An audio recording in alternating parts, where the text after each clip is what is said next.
সে বছর কার্তিক মাসের মাঝামাঝি 3 দিন আগে পরে গায়ে দুটো খুন হয়ে গেল। একজন মাঝবয়সী জোয়ান মধ্য পুরুষ এবং 16-17 বছরের একটি রোগা ভীরু মেয়ে। গায়ের দক্ষিণে ঘষিদের মজা পুকুরের ধারে একটা মরা গজারি গাছ বহুকাল থেকে দাঁড়িয়ে আছে।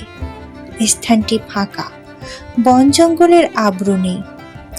কাছাকাছি শুধু কয়েকটা কলা গাছ।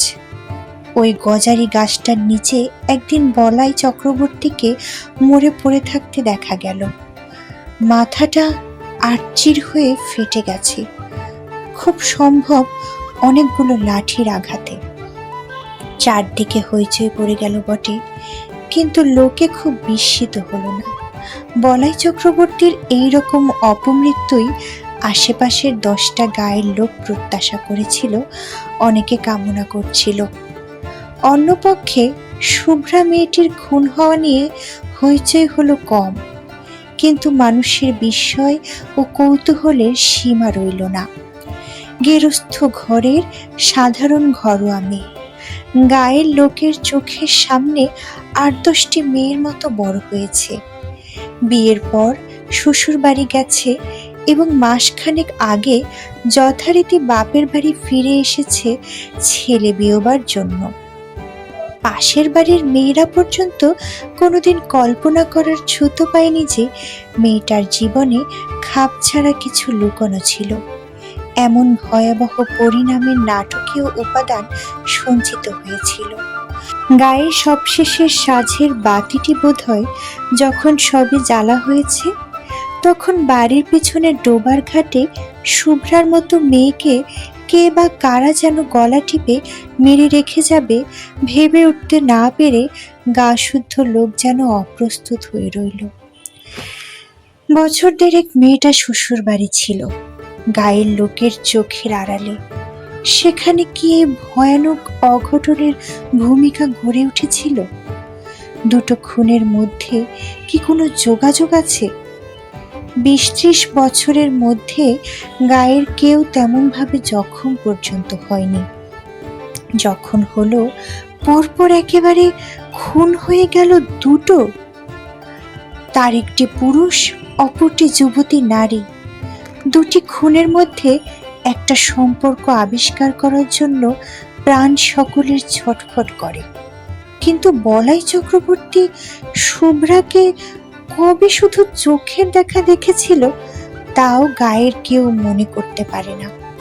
একটুখানি বাস্তব সত্যের খাদের অভাবে নানা জনের কল্পনা ও অনুমানগুলো গুজব হয়ে উঠতে উঠতে মুষড়ে যায়। বলাই চক্রবর্তীর সম্পত্তি পেল তার ভাইপো নবীন। 40 টাকার চাকরি ছেড়ে শহর থেকে সপরিবারে গায়ে এসে ক্রমাগত কোচার খুঁটে চশমার কাঁচ মুছতে মুছতে সে পাড়ার লোককে বলতে লাগলো, 50 টাকার রিওয়ার্ড ঘোষণা করেছি। কাকাকে যারা অমন মার মেরেছে তাদের যদি ফাঁসি কাঠে ঝুলোতে না পারি। চশমার কাচের বদলে মাঝে মাঝে ক্যাচার খুঁটে সে নিজের চোখও মুছতে থাকলো। ঠিক 21 দিন গায়ে বাস করার পর নবীনের স্ত্রী দামিনী সন্ধ্যাবেলা লণ্ঠন হাতে রান্নাঘর থেকে উঠান পার হয়ে শোবার ঘরে যাচ্ছে। কোথা থেকে অতি মৃদু একটু দমকা বাতাস বাড়ির পূব কোণের তেঁতুল গাছের পাতাকে নাড়া দিয়ে তার গায়ে এসে লাগলো। দামিনীর হাতের লণ্ঠন ছিটকে গিয়ে পড়ল দক্ষিণের ঘরের দাওয়ায়। উঠানে আছড়ে পড়ে হাত পা ছুটতে ছুটতে দামিনীর দাঁতে দাঁত লেগে গেল। দালানের আনাচে কানাচে ঝড়ো হাওয়া যেমন গুমড়ে গুমড়ে কাঁদে, দামিনী আওয়াজ করতে লাগলো সেই রকম। শুভ্রার দাদা ধীরেন স্থানীয় স্কুলে মাস্টারি করে। গায়ে সেই একমাত্র ডাক্তার, পাশ না করা। ফিজিক্সে অনার্স নিয়ে বিএসসি পাশ করে 7 বছর গায়ের স্কুলে জিওগ্রাফি পড়াচ্ছে। প্রথম দিকে প্রবল উৎসাহের সঙ্গে 47খানা বই নিয়ে লাইব্রেরি, 7জন ছেলেকে নিয়ে তরুণ সমিতি, বই পড়ে সাধারণ রোগে বিনামূল্যে ডাক্তারি, এইসব আরম্ভ করেছিল। গেও একটি মেয়েকে বিয়ে করে 2 বছরে 4টি ছেলে মেয়ের জন্ম হওয়ায় এখন অনেকটা ঝিমিয়ে গেছে। লাইব্রেরির বইয়ের সংখ্যা 300-তে উঠে থেমে গেছে। তার নিজের সম্পত্তি হিসেবে বইয়ের আলমারি আর বাড়িতেই তালাবদ্ধ হয়ে থাকে। চাঁদা কেউ দেয় না, তবে 2-4জন পড়া বই আর একবার পড়ার জন্য মাঝে মাঝে চেয়ে নিয়ে যায়।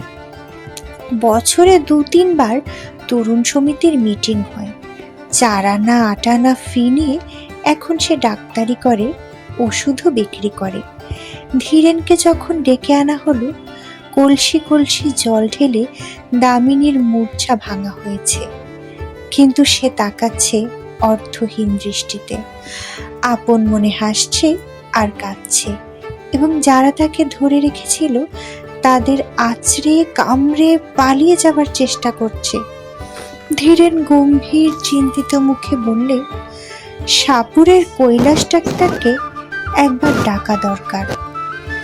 আমি চিকিৎসা করতে পারি, তবে কি জানেন, আমি তো পাশ করা ডাক্তার নই, দায়িত্ব নিতে ভরসা হচ্ছে না।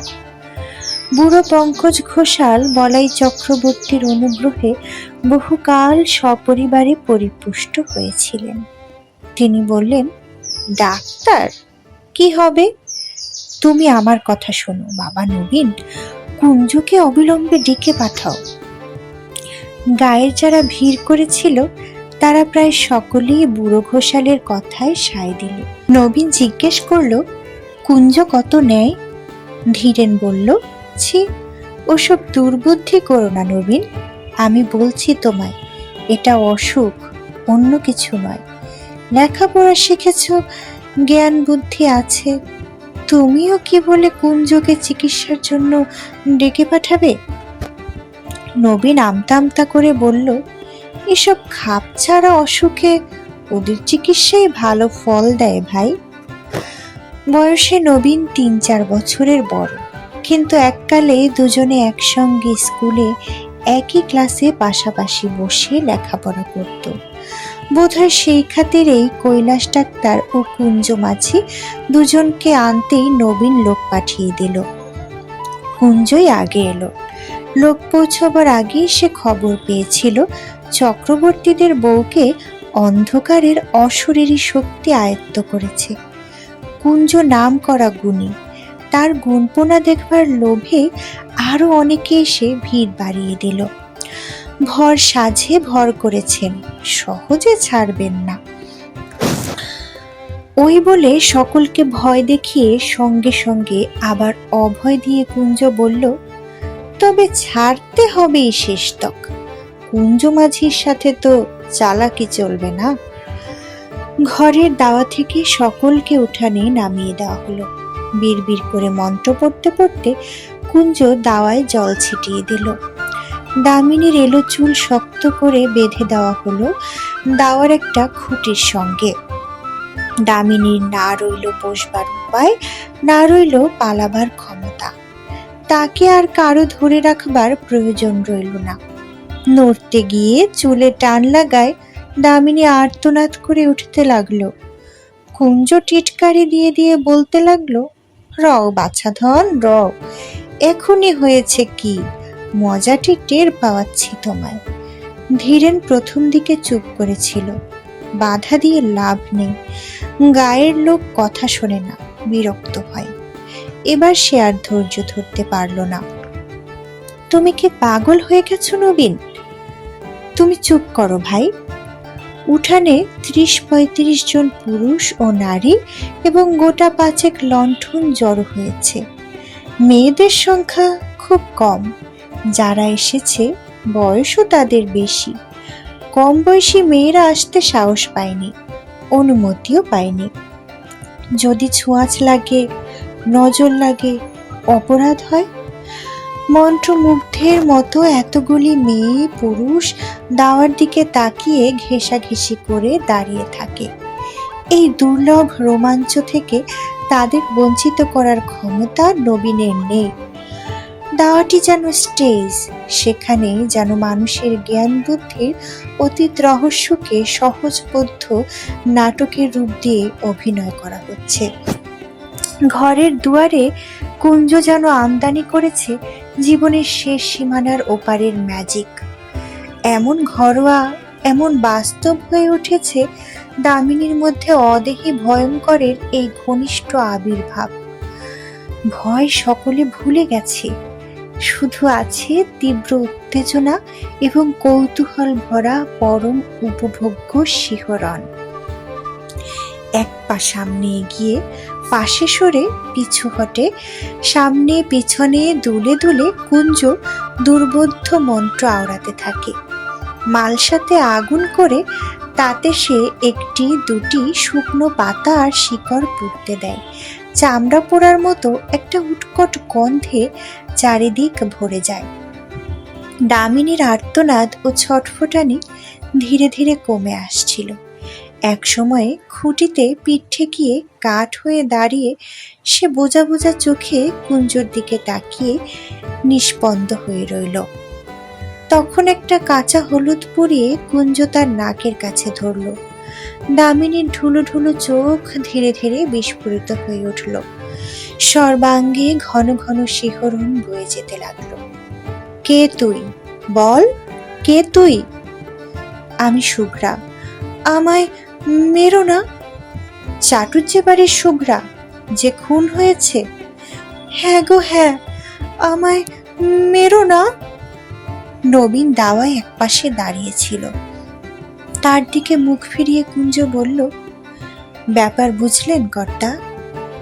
উঠান থেকে চাপা গলায় বুড়ো ঘোষালের নির্দেশ এলো। কে খুন করেছিল শুধু? কুঞ্জ। হে কুঞ্জ, শুনছ? কে শুভ্রাকে খুন করেছিল? শুধিয়ে নাও চট করে।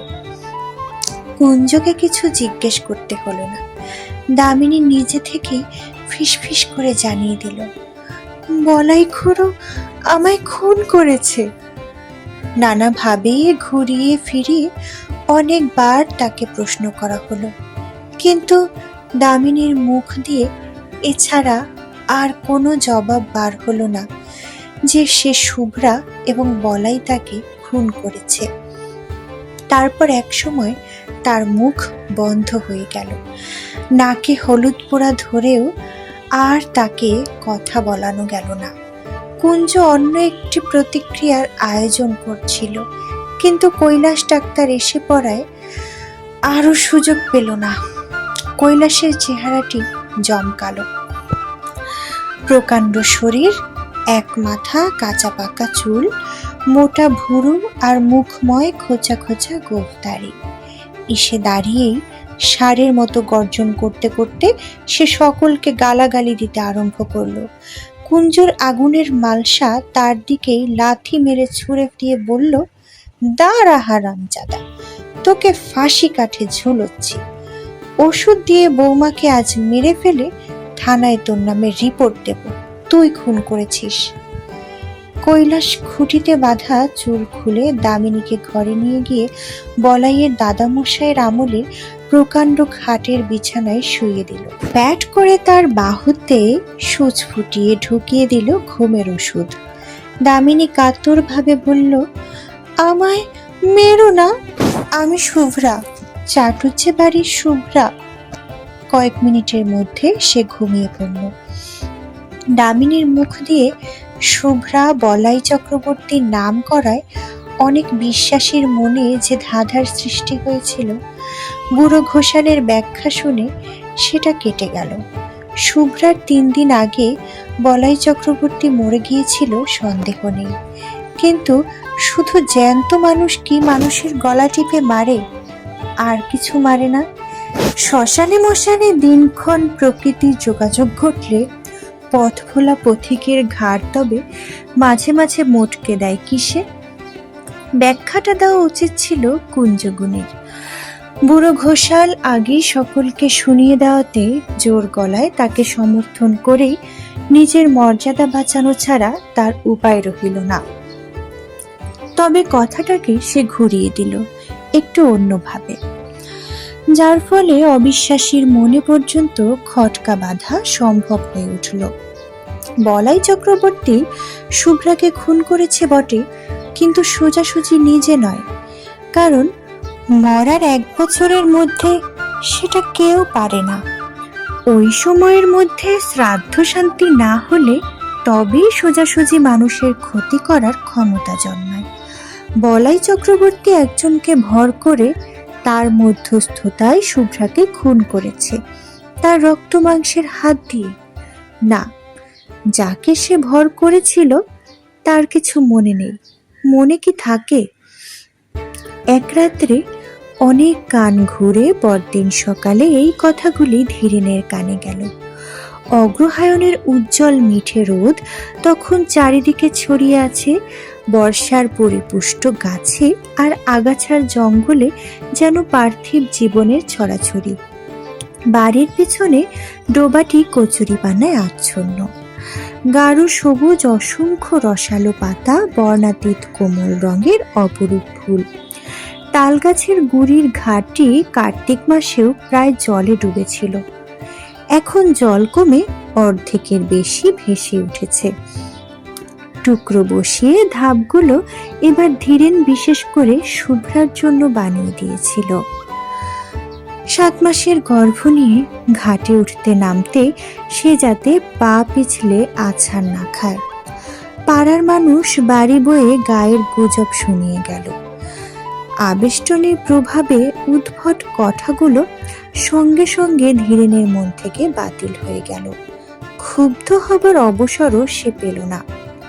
ডোবার কোন দিক থেকে কিভাবে কে সেদিন সন্ধ্যায় ঘাটে এসেছিল, কেন এসেছিল, এই পুরনো ভাবনা সে ভাবছিল অনেকক্ষণ থেকে। তাই সে ভাবতে লাগলো। একমাত্র এই ভাবনা তাকে অন্যমনস্ক করে দেয়। ক্ষোভ ও বিষাদের তার এত প্রাচুর্য, এখন যে মাঝে মাঝে কিছুক্ষণের জন্য অন্যমনস্ক হতে না পারলে তার অসহ্য কষ্ট হয়। অন্য কোনো বিষয়ে তার মন বসে না। ভাতের থালার সামনে নিয়ে শান্তি বলল, আমার কিন্তু মনে হয় তাই হবে, নইলে।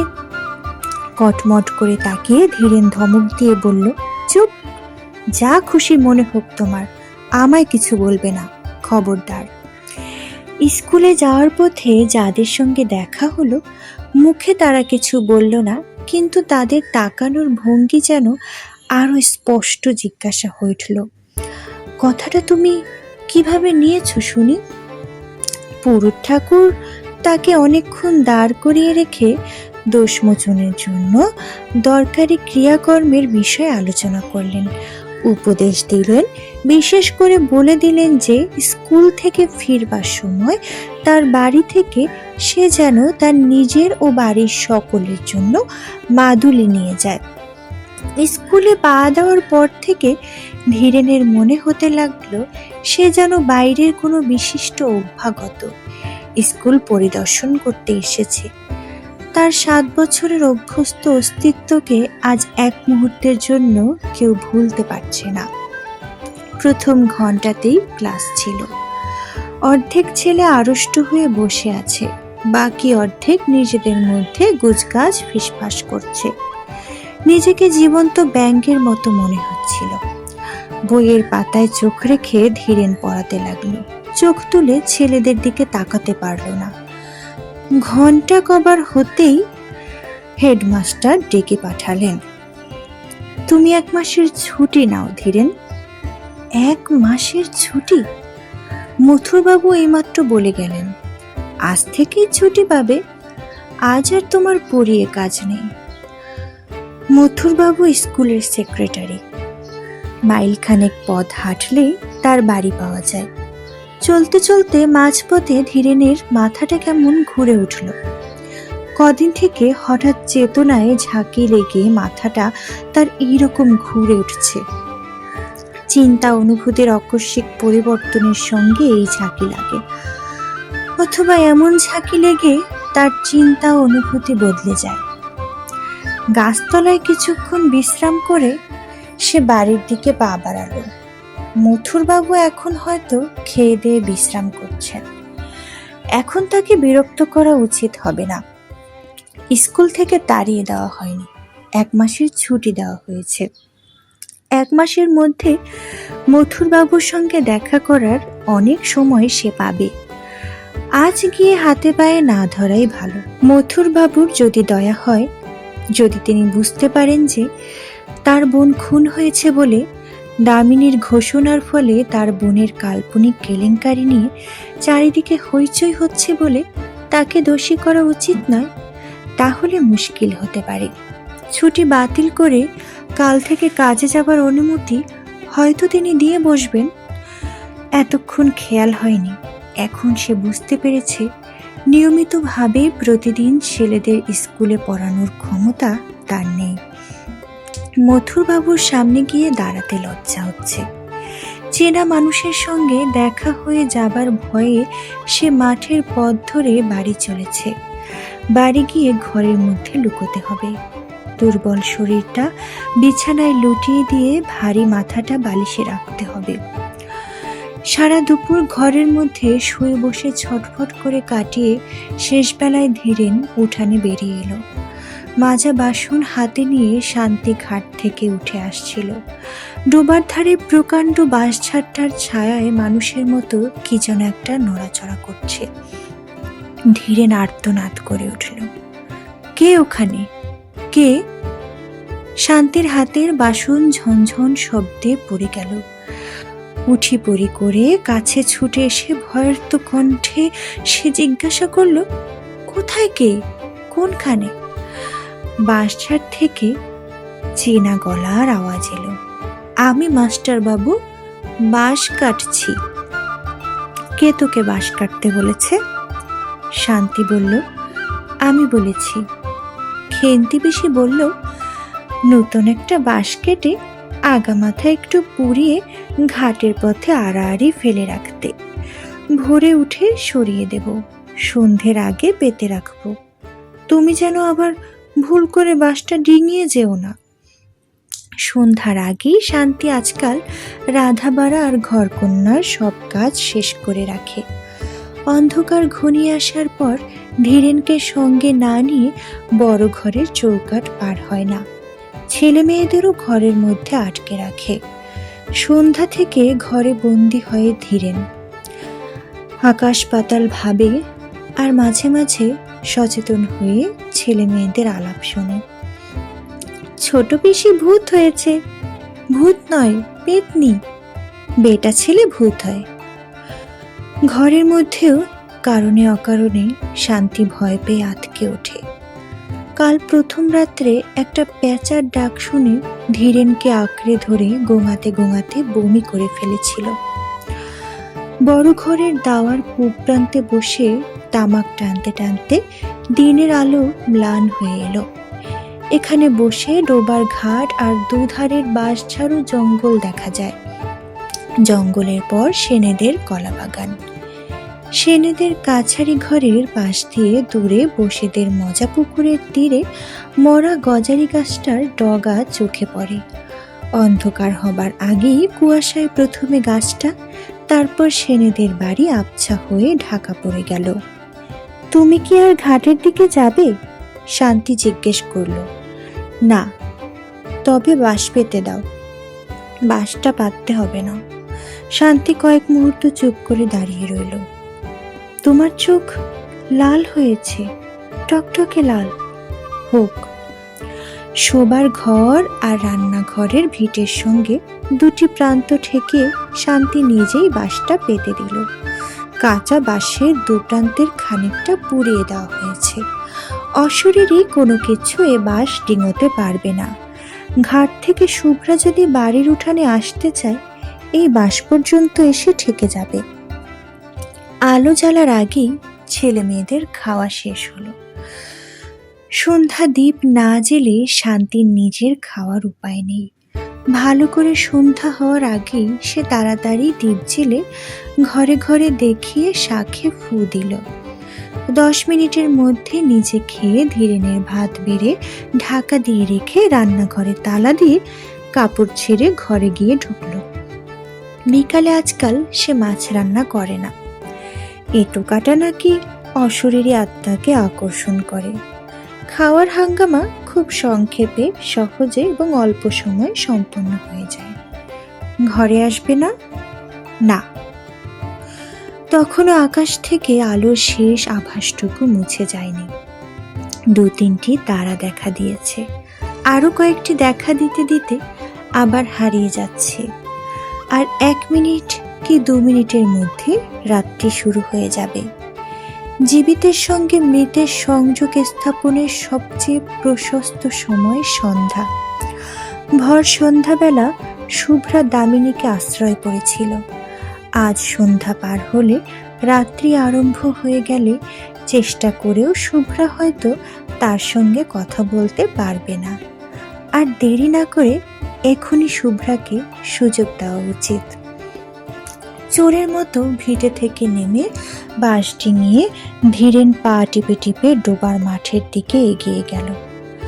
অদ্ভুত বিকৃত গলার ডাক শুনে শান্তি লণ্ঠন হাতে ঘর থেকে বেরিয়ে এলো। বাঁশের উপারে দাঁড়িয়ে হিংস্র জন্তুর চাপা গর্জনের মতো গভীর আওয়াজে ধীরেন তার নিজের নাম ধরে ডাকাডাকি করছে। গেঞ্জি আর কাপড়ে কাদা ও রক্ত মাখা, ঠোঁট থেকে চিবুক বেয়ে ফোঁটা ফোঁটা রক্ত গড়িয়ে পড়ছে। বাঁশটা সরিয়ে দাও, ডিঙিয়ে এসো, বাঁশ ডিঙিয়ে চলে এসো। কি হয়েছে, পড়ে গেছো নাকি? ডিঙোতে পারছি না, বাঁশ সরিয়ে দাও। বাঁশ ডিঙোতে পারছে না, মাটিতে শোয়ানো বাঁশ। শান্তির আর এতটুকু সন্দেহ রইল না। আকাশ ছেঁড়া তীক্ষ্ণ গলায় সে আর্তনাদের পর আর্তনাদ শুরু করে দিল। তারপর প্রতিবেশী এলো, পাড়ার লোক এলো, গায়ের লোক এলো, কুঞ্জ এলো। 3-4 কলস জল ঢেলে ধীরেনকে স্নান করিয়ে দাওয়ার খুঁটির সঙ্গে তাকে বেঁধে ফেলা হয়। মন্ত্র পড়ে জল ছিটিয়ে মালসার আগুনে পাতা ও শিকড় পুড়িয়ে ঘণ্টাখানেকের চেষ্টায় ধীরেনকে কুঞ্জ নিঝুম করে ফেলল। তারপর মালসার আগুনে কাঁচা হলুদ পুড়িয়ে ধীরেনের নাকের কাছে ধরে বজ্রকণ্ঠে সে জিজ্ঞাসা করল, কে তুই? বল, তুই কে? ধীরেন বলল, আমি বলাই চক্রবর্তী, আমি শুভ্রাকে খুন করেছি।